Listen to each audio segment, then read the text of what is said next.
गोहाना में तो रैली जब होती है तो उस पार्टी का शासन का अंत होता है।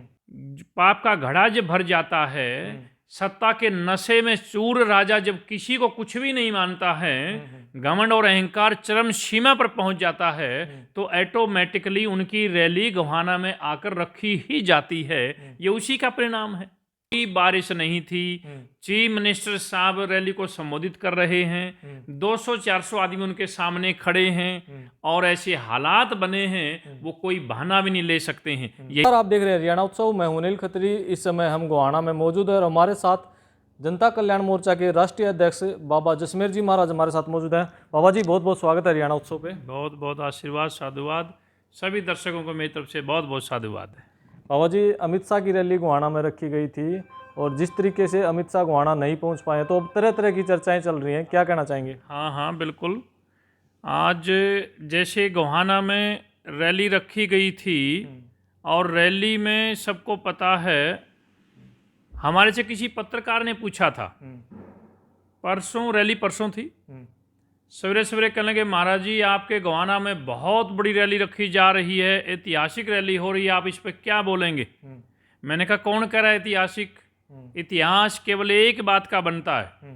तो मैंने पूछा रैली किस बात की है? बोले 24 का आगाज करने जा रहे हैं, तो यहाँ से दोबारा से सरकार बनाने जा रहे हैं। मैंने कहा ऐसा नहीं होता है। गोहाना में तो रैली जब होती है तो उस पार्टी का शासन का अंत होता है। कैसे? जैसे परसों हुआ, जैसे हुड्डा साहब ने यहाँ रैली की थी और बड़ा ऐलान किया था कि भाई अब 2014 में तीसरी बार सरकार बनाएंगे। बहुत बड़ी विशाल रैली अपने आप में उन्होंने घोषणा की थी, तो अंत हो गया था। चौटाला साहब ने 2019 में यहाँ से घोषणा की थी कि वे 2019 में अब हम लोग सरकार बनाने जा रहे हैं, तो उनका भी अंत हो गया था पार्टी का। और इसी प्रकार से मैंने कहा, वो कहने लगे नहीं महाराज जी आज तो बहुत बड़ी रैली होने जा रही है। मैंने कहा अभी थोड़ी सी देर की बात है, आप देखते जाना। जींद में शुरुआत होती है, किसी को आगे बढ़ना हो तो जींद में रैली करिए, और जब कुशासन का पाप का घड़ा जब भर जाता है, सत्ता के नशे में चूर राजा जब किसी को कुछ भी नहीं मानता है, घमंड और अहंकार चरम सीमा पर पहुंच जाता है, तो ऑटोमेटिकली उनकी रैली गोहाना में आकर रखी ही जाती है। ये उसी का परिणाम है। लेकिन बाबा जी रैली तो बारिश की वजह से रद्द हुई ना? भाई मेरे सामने आपका हरियाणा उत्सव है ना, आपके द्वारा ही शूट करी हुई एक वीडियो है, मैं दिखा सकता हूँ। उस समय कोई बारिश नहीं थी, चीफ मिनिस्टर साहब रैली को संबोधित कर रहे हैं, 200-400 आदमी उनके सामने खड़े हैं और ऐसे हालात बने हैं वो कोई बहाना भी नहीं ले सकते हैं। यही तो गोहाना में विडंबना है, वो घेर लिया जाता है। ये परमात्मा स्वयं ऐसा करता है, क्योंकि राज है ना, तो बंदों की तो चलने नहीं देते हैं। इसलिए रैली तो लोग ही नहीं आए तो कैंसिल होनी तो कैंसिल होगी है। लेकिन गोहाना को तो कह रहे हैं कि भूपेंद्र सिंह हुड्डा का यहाँ पर भाव था, इसलिए गोहाना से शुरुआत करने जा रहे थे। देखो, ये प्रभाव और ये गढ़ किसी के नहीं हुआ करते। अब गोहाना में तो हम बैठे हैं, हमारी पार्टी है, आगे बढ़ रही है। 2024 में हमारा जनता कल्याण मोर्चा सरकार बनाने जा रहा है। अब किसी पार्टी की सत्ता नहीं होगी, अब जनता की सरकार बनेगी। कांग्रेस को पहले देख नहीं लिया कि आप बताइए, 10 वर्षों तक कांग्रेस का राज रहा है। अब दोबारा ऐसी कौन सी अच्छाई कांग्रेस में आ गई है? ऐसा कांग्रेस ने ऐसा कौन सा बीच में कार्य कर दिया कि ये बहुत भले व्यक्ति हो गए हैं, जबकि उनकी तो सत्ता भी नहीं रही है। और भारतीय जनता पार्टी को भी 2 बार देख लिया है।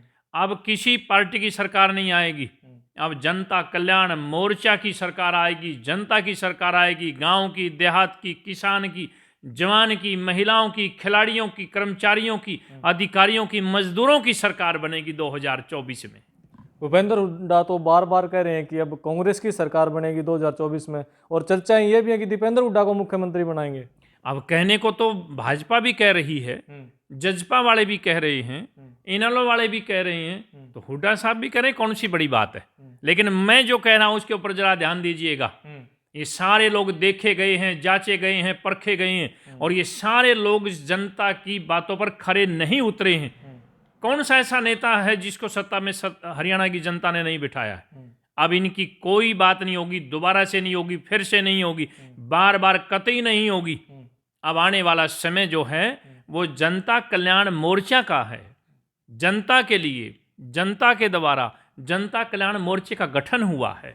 जनता की मूलभूत सुविधाओं की पैरवी करेगा जनता कल्याण मोर्चा, गांव की पैरवी करेगा जनता कल्याण मोर्चा, महिलाओं की, खिलाड़ियों की पैरवी करेगा जनता कल्याण मोर्चा, किसानों की और मजदूरों की पैरवी करेगा जनता कल्याण मोर्चा। ये लोग पैरवी करते हैं, सारे के सारे लोग केवल अपनी अपनी पैरवी करते हैं।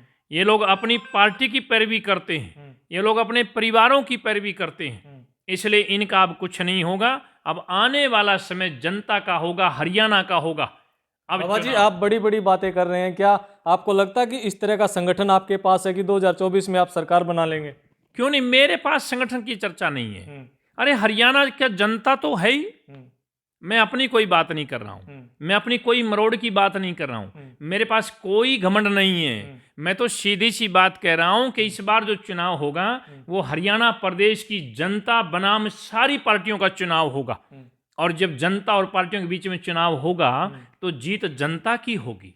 जनता जनार्दन से सरकारें बनती हैं, जनता जनार्दन से राज चलता है, जनता के द्वारा जनता के लिए ही राज चुना जाता है। इसलिए मैं जो बात कह रहा हूं, मेरे पक्ष में जनता है, मैं जनता के साथ खड़ा हूं। लेकिन चर्चाएं चलती हैं बाबा जी, जनता जो है वो समझाने से नहीं समझ में आता, उनको राजनीति में बहकाना पड़ता है, ऐसी चर्चाएं हमने सुनी है। बहकाने का काम तो आज तक सबने किया है। बहकाकर कांग्रेस ने राज किया है, बहकाकर भाजपा राज कर रही है। बहकाने के लिए हम थोड़ी आए हैं, हम तो जनता में ही हैं, हमें ही तो बहकाया गया है। हम ही तो लोग हैं जिन्हें बहकाकर राज किया गया है। हम बहकाने वालों में नहीं, हम तो बहकाई में आए हैं। इसलिए अब हम सब लोग आगे बढ़ गए हैं। अब हम जनता, और कौन, हम जनता के तो लोग हैं, हम जनता ही तो हैं। मेरे परिवार में तो कभी कोई एमपी एमएलए मिनिस्टर रहा नहीं। बाकी जितनी पार्टी के नेता हैं, आप किसी का नाम लीजिए, सब बहकाने वाले लोग हैं। सबके दादा भी, चाचा भी, ताऊ भी, पिता भी, भाई भी, सारे मिनिस्टर लोग रहे। अरे हम ही तो हैं वो लोग जो बहकाई में आते। किस तरीके से काम कर रहे हैं अब हरियाणा में आप?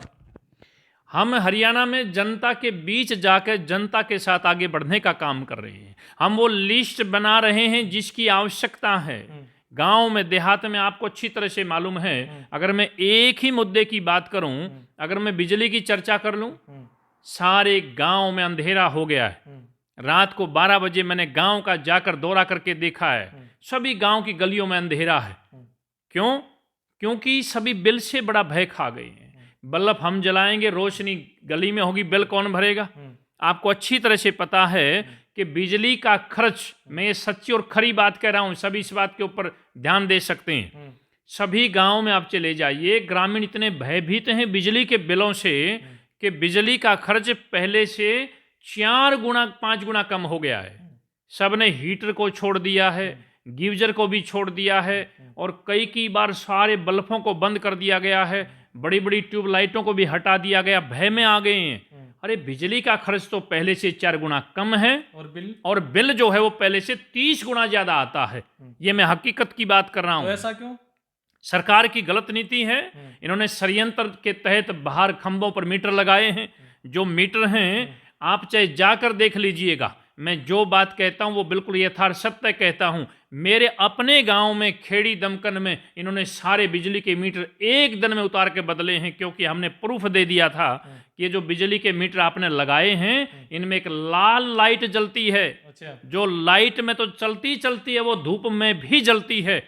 आप कनेक्शन को काट कर देख लीजिएगा, ये मीटर चलता रहता है। तो बाबा की सरकार क्या करेगी फिर? बाबा की, जिस दिन बाबा की सरकार आ जाएगी, पहले दिन से ही प्रत्येक घर का उस सरकार में हिस्सेदारी होगी। इसलिए मैं ये कहता हूं कि जब हम ऐलान करेंगे, किसी भी पार्टी के पास किसी भी गांव में कोई आदमी नहीं बचेगा। क्यों?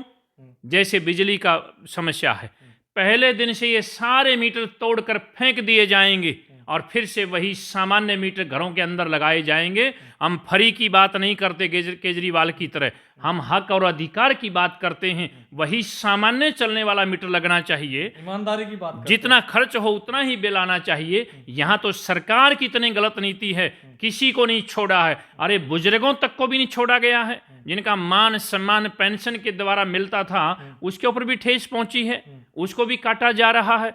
किस किस मुद्दे की आप बात करेंगे। इसलिए इन पार्टियों का अंत हो गया है। पहले कांग्रेस का गोहाना में हो गया था, इंडियन नेशनल लोकदल का भी हो गया था, अब भारतीय जनता पार्टी का भी गोहाना में अंत हो गया है। और जब गोहाना में सबका अंत हो रहा है तो इसका अर्थ ये है कि गोहाना से ही जनता की अगुवाई होनी चाहिए, गोहाना से ही जनता को आगे बढ़ने का मौका मिलना चाहिए। अब जनता कल्याण मोर्चा गोहाना से ही बढ़कर आगे निकलेगा और पूरे हरियाणा प्रदेश में जनता जो त्राही त्राही कर रही है, निजात मिलेगा। 2024 में जनता की सरकार होगी। लेकिन अमित शाह कह रहे हैं कि मैं गोहाना जरूर आऊंगा और जल्द भविष्य में आऊंगा। प्रदेश का राज कैसे चल रहा है, लोग दुखी और परेशान हैं। अब अमित शाह जी तो आने वाले थे, अब हरियाणा प्रदेश के जो लोग हैं वो अमित शाह की बजाय यहाँ की सरकार से नाराज हैं, यहाँ के मुख्यमंत्री से नाराज हैं। अब जो शासन यहाँ चल रहा है तभी तो लोग उसके हिसाब से आएंगे। हर एक कुछ लोग कह रहे हैं भाई लोग जो है शायद इसलिए उल्टे चले गए होंगे कि अमित शाह जी तो आ नहीं रहे हैं। अमित शाह जी तो नहीं आए हैं, और मान लिया कि भाई हेलीकॉप्टर उनका नहीं उठा, मान लिया, लेकिन चीफ मिनिस्टर तो आया हुआ था, हरियाणा प्रदेश का मुखिया तो आया हुआ था। वो कैसे उसके सामने 200 लोग खड़े थे। मेरे कहने का भाव ये है कि अब शीशा दिख चुका है, अब वो शुरुआत हो चुकी है कि गोहाना में भारतीय जनता पार्टी के कुशासन का अंत हो गया। जी इतना खर्चा हुआ रैली में, गोहाना को क्या मिला? गोहाना को तो कुछ ना पहले मिलना था ना अब मिला, जनता को तो मिलना ही नहीं है ना। अरे खर्च हुआ है तो इनकी अपनी उस पे खर्च हुआ है ना, अपने ऊपर खर्च किया बीजेपी ने, सरकार की मिशनरी लगाई है, इतने करोड़ों रुपए लगाए हैं। गोहाना को कोई कुछ देने वाला नहीं है। गोहाना को तो जनता कल्याण मोर्चा की सरकार आएगी और पहली कलम से गोहाना जिला बनाने का काम होगा। गोहाना को तो जनता की सरकार देगी। 2023 की बात करें, आपने हरियाणा में चुनाव की बात करी है, 2023 में दूसरे राज्यों में चुनाव जो हरियाणा के साथ लगते हैं, राजस्थान की हम बात करें तो क्या चुनाव लड़ेंगे?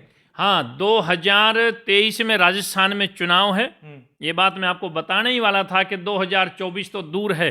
हमारी जनता कल्याण मोर्चा पार्टी जो जनता की पार्टी है, भारत के इतिहास में पहली पार्टी है जो जनता की पार्टी होगी। 36 बिरादरी के सर्वांगीण विकास के लिए कार्य करेगी, गरीब के लिए कार्य करेगी। हम राजस्थान से इसकी शुरुआत करने जा रहे हैं। 2023 में ही, इसी वर्ष, जनता कल्याण मोर्चा पार्टी राजस्थान में विधानसभा चुनाव में लड़कर अपनी अग्रणीय भूमिका निभाते हुए और सरकार की किंग मेकर बनाने का कार्य जनता कल्याण मोर्चा पार्टी करेगी। वहां सरकार जनता कल्याण मोर्चा के बगैर किसी की नहीं बनेगी।